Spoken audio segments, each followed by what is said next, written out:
Well, I think it's in large measure because of our next speaker, Beth Kirkpatrick.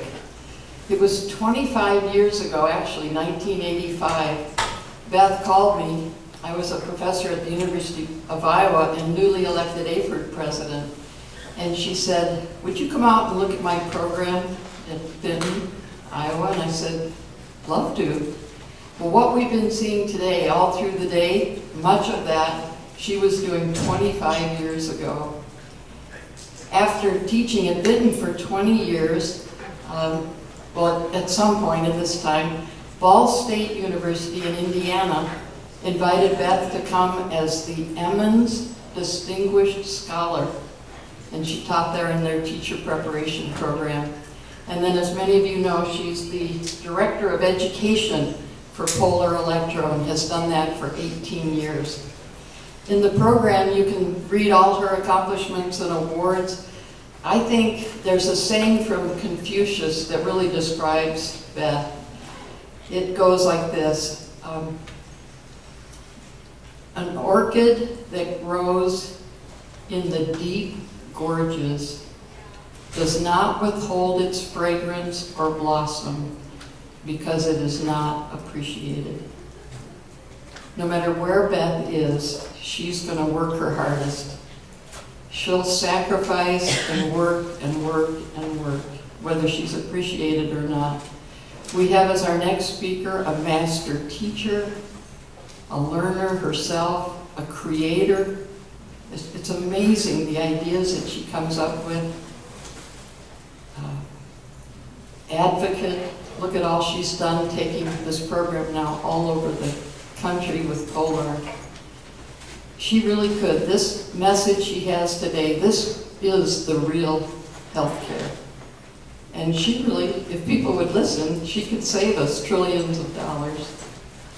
But Beth, most of all, I think of the people you've taught and influenced to have a happy and healthy life. Beth, you're priceless.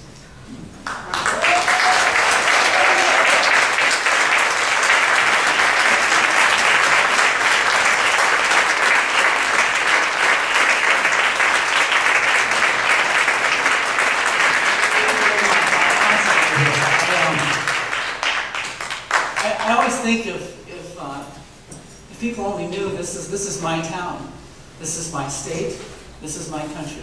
You know, I lived in the same house with the same husband for 35 years, and probably the most remarkable thing is he never asked me to change one thing about me.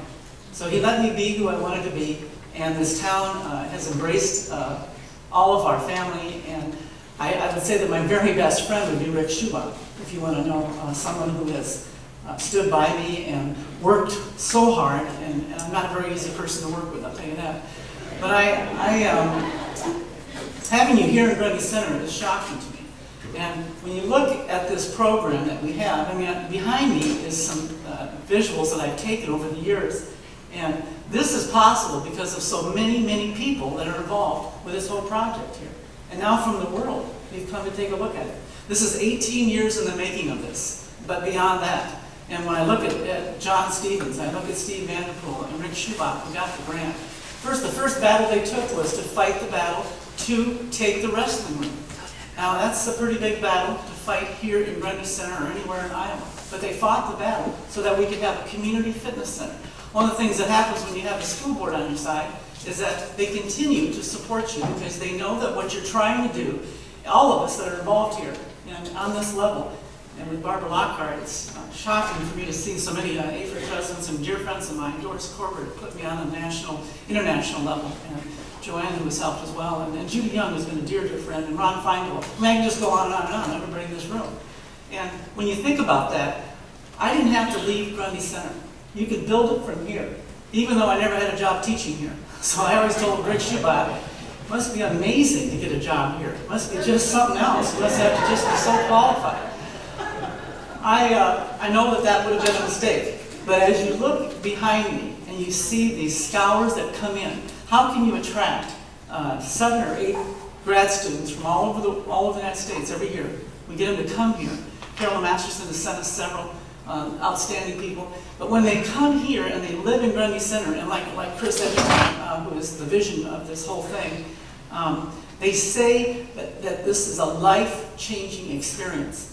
And every time we have a new president, they always ask me, because 18 years ago, when they asked me to be the director of education for the company, I'm a teacher in Iowa, teaching 20 years, driving 104 miles a day. It would seem impossible that I would end up being the director of education for a company out of New York, actually out of Finland. And so they came here because I had been downloading heart rate monitors for 15 years. I started doing this in 1980. The guy that I taught with would not do this. I couldn't understand it. I thought, well, this is the only way to see what's going on inside the body. And if you want to get it right, you have to individualize exercise in group prescriptions. You have to evolve so that when you prescribe exercise, you have the results. And if you don't have the results and you can't organize it and you can't gather those results, we keep on talking to people, and people like Dr. Stephen Kopecky, a cardiologist, they want to know where the data is. Kelly Matthews, the president of the school board, wants to know where the data is. She has a right to ask a certified college graduate to produce documentation. I don't need research to tell results on a day-by-day basis. I need competent teachers who can do this and produce results like everybody else is producing in the academic world. So when I got involved with this, and now you see the effects of this, and you see our scholars who are giving lectures to the community, this had to evolve to where you had to go get every community member and bring them in. And it takes on and on and on different things that we've been doing. One of the things that you see here is family nights and having Saturday events and doing free assessments on people, doing body gauge assessments, and going out and having all of these people who are teaching during the day, maybe they will teach at night. Because when you see Greg Goodman, who came for a year, and he was teaching the kids by day, how fascinating was it that he gave up his time to teach also at night? And when the superintendent of schools is putting on the technology, and another school board member is there putting on the technology, and they are actually looking for their own personal interests, it sort of affects everybody. Now what you do during the day, when people talk about advocacy, it's not advocacy, it's competence, being competent, getting it right. And when you get it right with adults, and you get it right with kids, people know it, and they know it's real. You know, I don't leave Grundy Center because it's real here. Rick Schubach will tell me the truth every time. I don't have to, he doesn't mince words. Chris Edgerton will tell me the truth. Ming Kai Chen will tell me the truth. I want people who will tell me the truth of what's going on and what we need to do. This small little place, I mean, you look at this auditorium. Someone got it right 40 years ago. They said, let's build a great auditorium in this town. They were interested in the arts. I wasn't interested in the arts. Somebody else was. And you look at the new $500,000 track. They said, let's get it right. And the $3.5 million swimming pool. So when you look at these people coming in here, and they see all this equipment, we still have to have great curriculum, great teaching. And I guess after all this time, we've been looking at why is it that our special needs kids don't get special attention, but they do here. We have kids who need more than an hour of PE a day. They need a lot of help. And so by having 7 scholars here who are interested in being a new kind of teacher, who understands that you have to go out and reach out to people. I want to show you.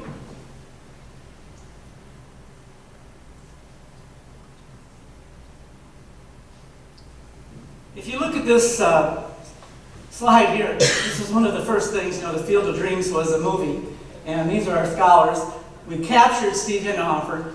We arranged a marriage for him, and now he's married and lives here. So we got him. Now, as a little boy, he'll be a little Grundy Center Spartan. So when you see this in 1987, these are my students that were photographed in Life magazine in Vinton. And it was interesting because it's a sexist picture, but I couldn't let the girls take their shirts off, so it was the way it was. But this was the beginning of it, when we got some notoriety and we were doing some things. The lifestyle illnesses made me think in 1980, it's not about functional fitness. Everyone who's still testing functional fitness, I just don't get that. Sit-ups, pull-ups, sit and reach, a mile done with third world technologies, stopwatch in the year 2010. You've got to be kidding me. We can't measure strength in any other way except by having all or none. We can't say you can lift this weight 10 times and give them a score. We're giving them zeros.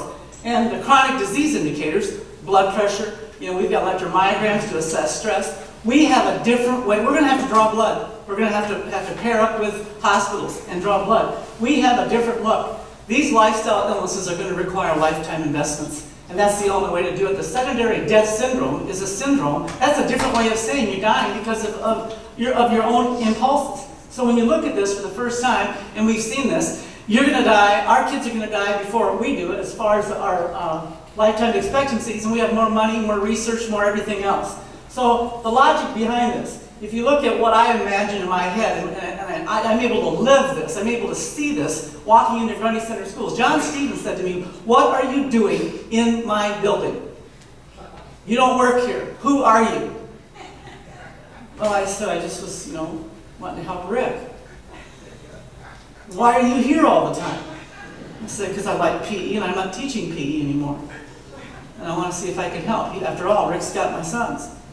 And Rick Schubach will tell you, if you want to go to an interesting interview, parent-teacher conference, be on the other side of the table with Beth Kirkpatrick, and you got her first grader and her third grader in your class. And you got no data to explain how you got her grade. Well, great friends with Ling Kai-chen and Dr. Edgerton said, "Let's go to China." I said, "Really?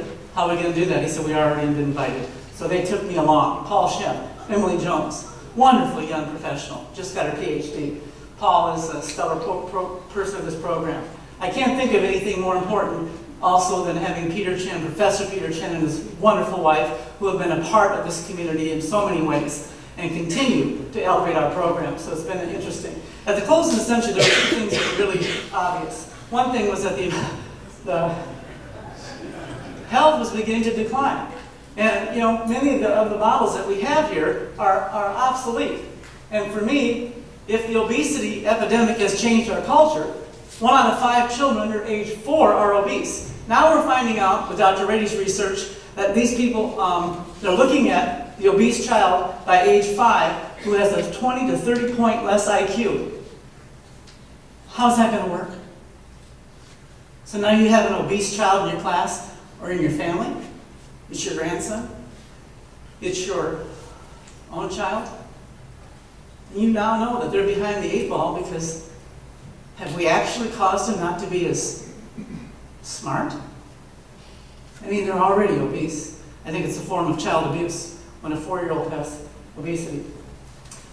The trouble is, high school programs, if we don't have them in place, 28 out of 29 will remain obese their entire lives if they don't graduate. So school districts that have taken physical education out of the schools and don't have it as a sophomore, junior, and senior, we're now seeing the effects in the Army.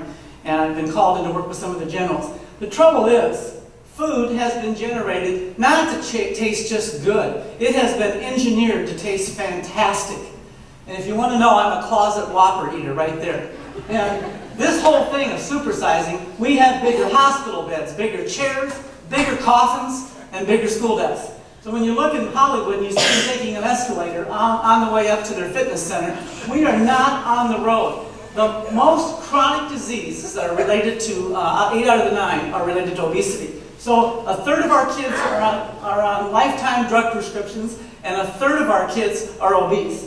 So when you look at this, how do you account for these medications and the fact that you have 1/3 of the kids obese when you don't know what's going on inside their body? For me, it was pretty obvious. I had 22% of my students who had asthma. When you take an inhaler, it elevates the heart rate 10 or 15 beats each time you take a puff. The medication is designed to do this. This is a lifetime drug prescription, not a 7 to 10 day. So you look at this and you think, well, what about antidepressants? 11 million kids are on antidepressants. We have how many kids on Ritalin? So when you look at all these prescriptions that are out there, these kids are on these drugs, they're coming to physical education, you have 1/3 obese, 1/3 on drugs, and who knows what else. And when you have this, what you have are chronically ill people. They're young, but they're chronically ill. And they cannot suffer the exercise abuse that we as a profession have so lamely been delivering. When you prescribe exercise to groups of individuals, you have no data. It's outrageous. And when I go to universities around this country and worldwide, I'm free to travel anywhere I want. I'll go anywhere anybody wants me to go. Pretty much. I would prefer to be in Grundy Center. But To much is given, much is expected. And when you have a calling, perhaps, you should see where it takes you. And for me, we cannot continue to act as if the culture hasn't changed. These are two big problems. I never hear anybody talk about this. So you prescribe exercise. And when I worked with the 30 Division I basketball programs, working with Coach K's team at Duke, and Gail Gestencourt's team there, with Pat Summitt at Tennessee, with Tubby Smith when he was at Kentucky, with LSU, BYU, NC State, all of these, Tarkanian when he's out at Fresno State. Basketball is a love of mine, and to be able to go put heart rate monitors on all these big-time teams. Why are they calling me in? Because 231 Division I athletes have dropped dead of cardiac arrest in the last 12 years. Last year alone, 700 kids dropped dead under age 18 during the school day. Now when this happens, I'm not saying we can stop it, but we're not trying. When that person drops dead, and it's happened to friends of mine in this room, in their districts, when that person drops dead on your football field running sprints 1 week after Beth Kirkpatrick has been there and warned you, saying, you continue to prescribe exercise, and there's no way a kid knows if he should run harder or if you think he should run harder, and we have no data. When that kid drops dead and you can't go back 1 day, 1 week, 1 year and have any evidence in student records of your exercise prescriptions, that's malpractice. That's not best practice. This is the year 2010. And when I look at this, I think on one person. You have to multiply yourself. Barbara Lockhart told me that years ago. The idea is to invent something and then put it out there for debate. And when it's out there for debate, let the discussions begin. If you're still standing, it was a good idea. If it was a bad idea and nobody follows you, well, so be it. That's America. Well, drug prescriptions versus exercise prescriptions, drugs are seen as normal. My generation was very weak. We did not stop the advertising. They're asking you to go ask your doctor for drugs. For all sorts of drugs. Go ask your doctor. I don't even want drugs. Well, on TV, who do you think the target is there? Kids.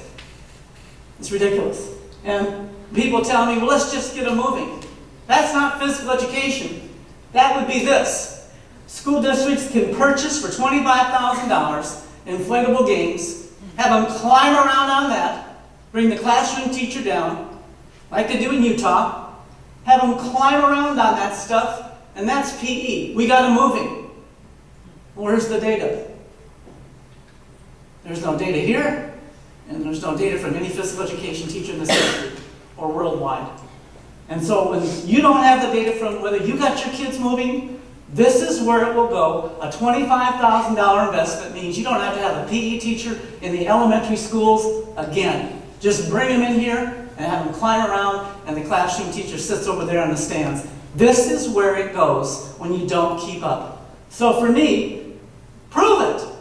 What's going on? It's a hard thing. What objective evidence do we have from any exercise that went on today in the United States except those programs like Rick Schubach and Beth Ahern, who can show you every time someone exercised in Grundy Center, Iowa. And as I told Dr. Kenneth Cooper in his office a year ago when he called me in, I said, your cardio test is outdated, antiquated, and you're leading my profession backwards. He says, why do you talk to me like that? I said, because I'm at the Aerobic Institute and you're Dr. Kenneth Cooper. You called me. I didn't call you. And you want the truth? Well, pay attention. I said, this is how the cardio test should look.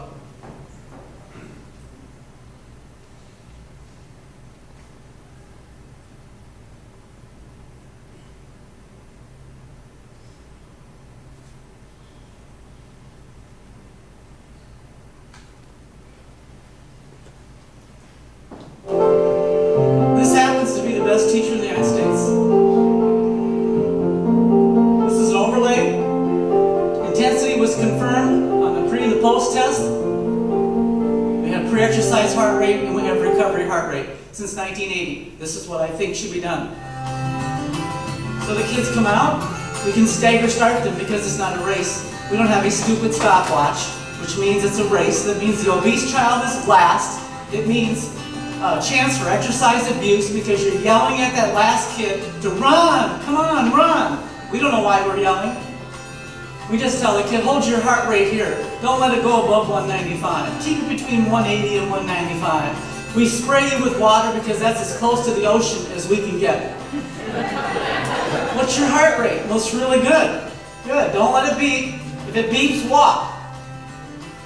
We couldn't do better, could we? Every kid is wired.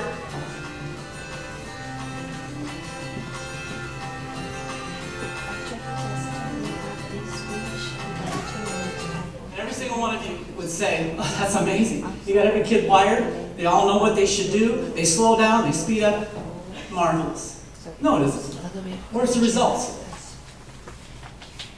What will I have? 9 minutes and 30 seconds for a time? You need the data to teach what you just did. So this is what it looks like.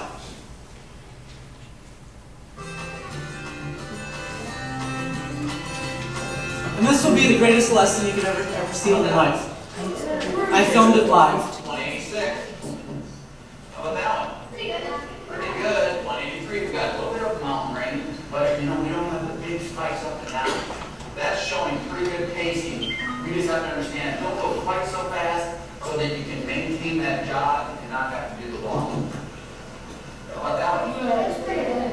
You know what? A 183 averages is a fantastic test. Except for Delaney, come up and point to the one area you think where they could have done better in this test.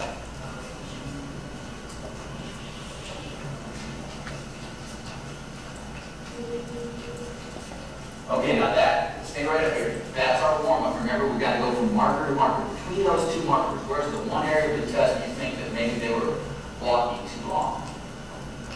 Perfect. Delaney can recognize that. I've never known that unless we could look at your heart rate. Now, to me, for her to be able to, as a fourth grader, walk up here and recognize on graph, this is more than PE. As Mr. Hinderhofer said, this is mind-body connection. This is like science. This is technology. This is actually the truth. Oh, I think I did a good job on the mile run. Oh, I think my heart rate was perfect. No, guess what? This is the truth. This isn't my opinion. The truth is telling us what happened. Delaney came up here and said, you know what? During this part of the 1 mile run, that person wasn't working hard enough. She has that knowledge. Today you're going to take your sheet home. You're going to show your parents. You're going to talk to them about your mile run test. You're going to tell them why you were successful or not, how you could improve it. You're going to draw a graph on there. It's going to be the perfect mile run test. Then you're going to answer if you did it correctly or not, why or why not. You're going to have them sign it. You're going to bring it back. And we're going to look at what you think you need to do to correct so that we have change. Now you tell me, that's fourth graders who ran the test the day before for the first time.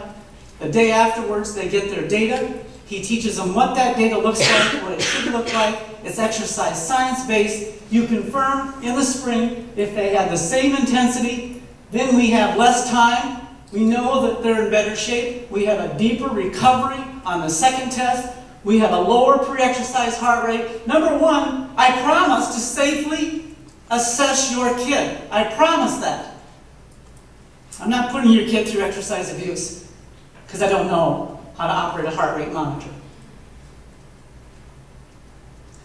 When my profession doesn't keep up with a technology that has been invented for the field, what bothers me is that it looks like we're not capable of learning it. And we're not smart. Now when you look at this is one thing.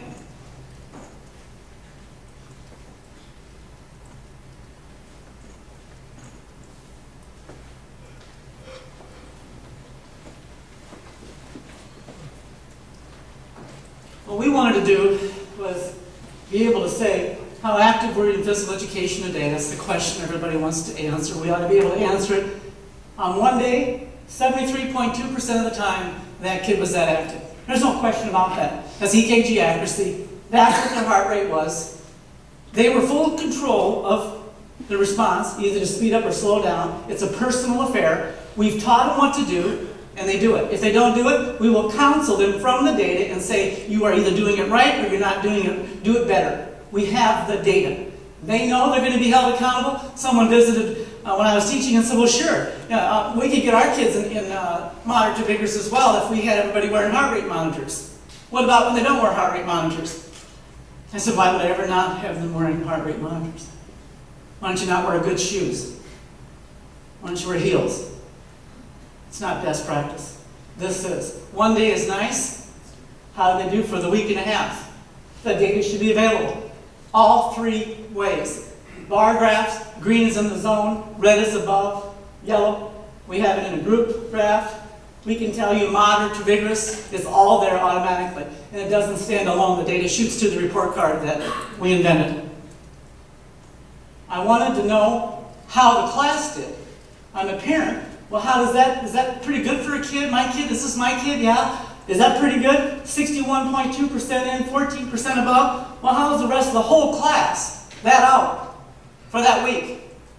71% of the time in the zone, 17.6% above it. If you can't reach those goals and you teach in this district, our school board member, our superintendent, is going to ask, well, for crying out loud, why can't you? What is your problem? Is it equipment? Lesson design?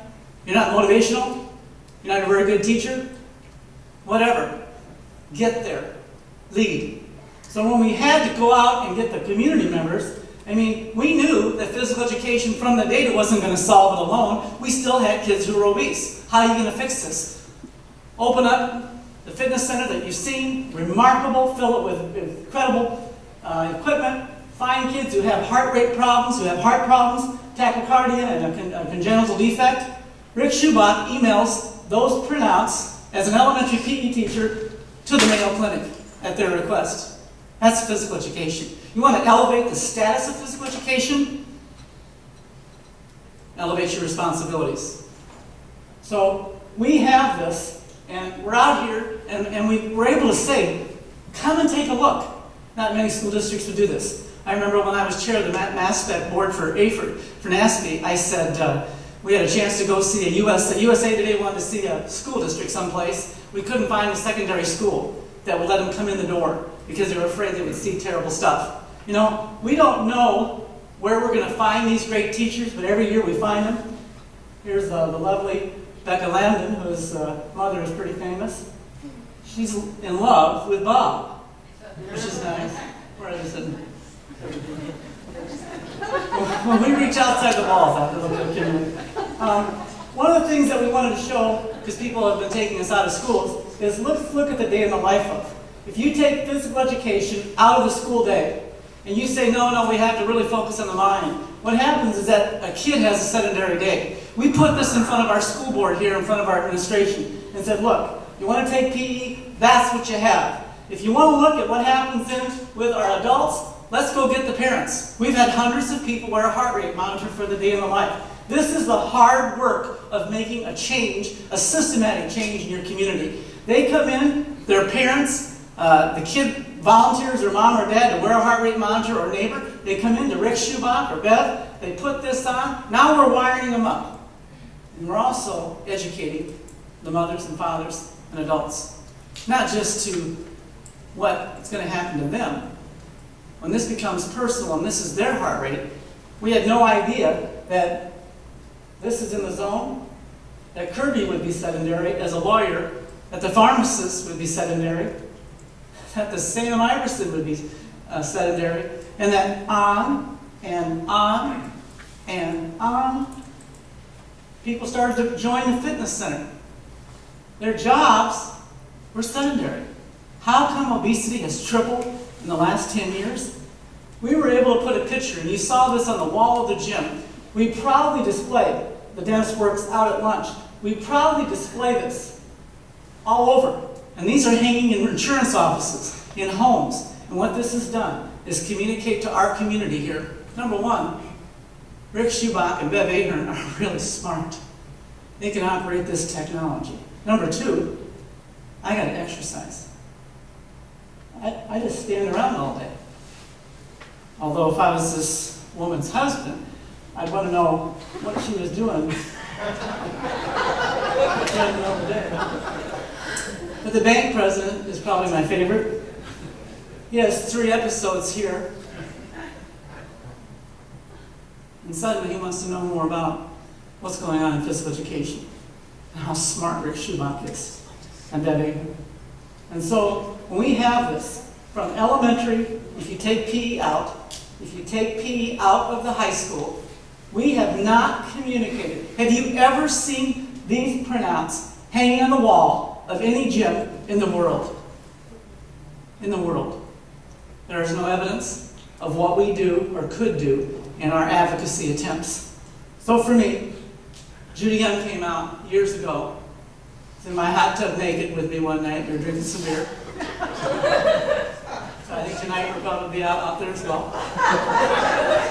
It's pretty thrilling, isn't it, Judy? But when you get a chance to be called in by Dr. Cooper because you've challenged the cardiologists of the world, I guess, and said, no, you will not lead my profession backwards. I said, you got this, what's that building back there, an imagery building? Oh, he says, there's $1.5 million MRI machine, is that right? One of the MRI machines? I said, man, so you went to the future.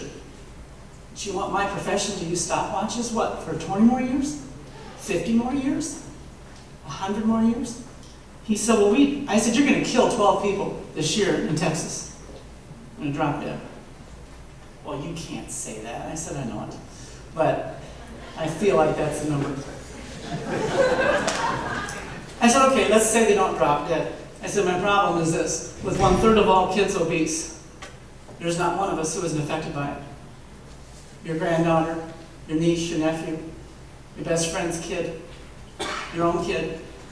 And what we don't want you to do is abuse our loved ones. We love our children. We love our fat friends. We love our fat husbands. Body fat has nothing to do with love. What we want to do is help them. We don't want to abuse them. And what we're doing right now is all about that.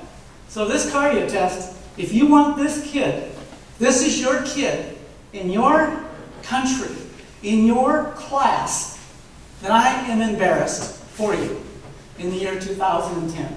If you're teaching cardio fitness and cardio testing, and all you have is time, that's embarrassing to me, to Rick Schubach, to Grundy Center, to Beth Ahern.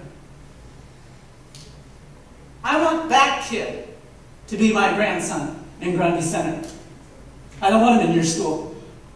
And when we look at this, and you can't answer a basic question, who's working the hardest? If your school board president walks out to this track and says, I want to know, I'm the president, I want to know who's working the hardest right now out there on that track. Now, one of you can answer that.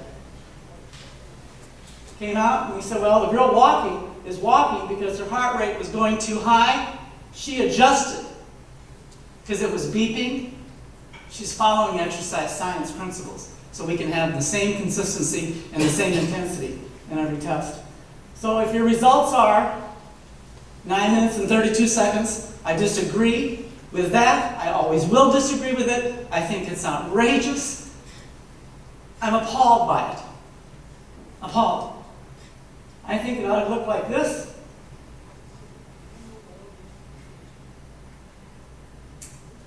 And I invented it. Maybe I'm just in love with my own idea. Well, Rick Schubach's doing it. Beth Ahern is doing it. And I told Dr. Cooper, you can do it any way you want in Texas. But now you know best practice. That's why I'm here. That's why I love this place. That's why I'm honored to be here in front of you. We have some ideas that are telling us what's going on. We've got some lesson plan designs that are unusual, that are quite visual. We've got the NASP standards that are right on there. We believe in the National Association for Sport and Physical Education and with the American Alliance. I mean, I'm a 34-year member whenever Joanne got me going. And when you look at this, we can send this to a report card because this data does not stand alone. That's not all there is in PE to teach. There's a lot of things to teach. But nobody would ever invent a report card where the data would be sent to the report card from the heart rate monitor to Polar. So 14 years ago, I asked the company to do this, to fix this, to build this PE report card. And in New York City, if you could have seen their reaction, they said, we're not doing this. And Ron Feingold knows the people I'm dealing with. So we're not doing this. I said, you have to build this because there's nobody in the world who would build the technology, the reporting system that works for PE. You have to do it. So they did. We now have it on the report card. We can merge everything else, use handhelds to record the data. It had to be feasible to gather data. What took me 2.5 hours every night for 15 years now takes Rick Schubach 12 minutes a week. We had to do it. We had to gather all sorts of other information because it's not just heart rate. So by now, individualizing the prescriptions is essential. These are the kids that I've known. I know their families. I know their parents. I'm interested in what we do in football practice in Grundy Center. When we have people running sprints, I think it's outrageous that anybody will let a kid go really high in their heart rate and not know it. So the obese kid is on the line with a skinny kid. And if this kid here is working out and we don't know that his heart rate was underachieving, he was still recovering, he ran the same amount of laps as the obese kid. That's just outrageous. That is not exercise science at all. My feeling is every single kid should be in their zone. They should be absolutely held accountable. Every coach, every PE teacher, every one of us should say, oh no, not our kids. We will know, we will be able to look at those results. And when you see the Jackie Hansleys coming here to help train, when you see two different people in the same workout and she's an expert, it was the first time she ever understood the differences that there are. And when you look at the big-time people I work with, whether it's Diana Taurasi at Connecticut, and showed some of the data to these Division I coaches, we worked with these kids at Connecticut all over because Monday, Tuesday, Wednesday, Thursday, and Friday, they've had 4 different coaches working with them, and nobody has any data. That's amazing to me that you could put athletes or anybody else through, and that at 6 o'clock in the morning, a coach could take it for speed, agility, quickness, no data. The shooting coach could take him for shooting drills at 10 o'clock, no data. The weightlifting coach wants 100% in the red zone, no data. And the head coach takes him for practice. And we repeat that the next day, nobody has any data, nobody has any data, and you wonder why 230-some athletes have dropped dead of cardiac arrest. We have all kinds of ACLs, stress fractures. We don't know what we're doing, and we have no records. So in my mind, all of this going on, as I've been through this over and over again, I wanted to have examples of intermediate sprint work. How many times will they do this in a set period, and are they recovering? I wanted to be able to show Taurasi actually it's the pacer test right here, when to stop. Pull up, because she would never stop. The 50-minute jog. When people say go 70%, well, how do you know if you don't have the information right here? Well, I'll go 70%. It's a ridiculous command. And when you want to educate them, where's the data? Coach Hootie could show these athletes the data. So for me, when I look at this and I see the differences and I see all these things that are going on, we've got a daunting challenge. And good health care and health care are essential to each and every one of us.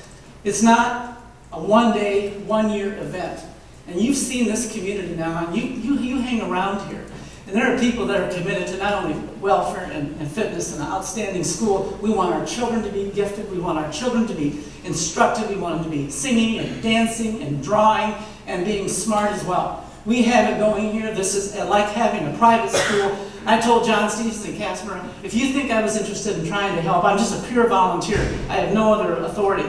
If you think I was interested in trying to help this community and trying to help physical education in this town, before my grandson was born, you have no idea the commitment now that my 3-year-old grandson will be coming here. And in the time he's in this school, he will have had 84 Polar scholars affect his life, inspire him, and let the cycle continue. Dr. Richardson and Ming Kai Chen and Peter Chen and all of these people here, Doris Corbett and Ron Feingold and Barbara Lockhart, and the international guests now that we have, you've put me on a global stage and you've let me dance. what more could anybody want? Thank you very much.